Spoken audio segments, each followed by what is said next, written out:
یہ CCTV footage ملک کی راجدھانی دہلی کا ہے، جہاں آئے دن کھجلی گینگ سرگرم ہونے کی اطلاعات ہے،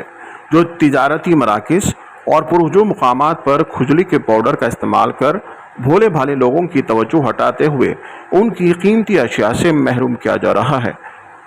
اس ویڈیو میں صاف دیکھا جا سکتا ہے کہ ایک شخص کا پیچھا کر اس پر کچھ پھینکا جاتا ہے، جس کے بعد وہ اپنا شرٹ اتار کر صاف کرنے میں مصروف تھا کہ دوسرا فرد اس کا سامان لے کر فرار ہو جاتا ہے۔ اس طرح کی واردات کے پیش نظر عوام الناس سے اپیل کی گئی ہے کہ وہ پرہجوم مقامات اور بازاروں میں چوکسی اختیار کریں اور اپنی قیمتی اشیاء کی حفاظت کریں۔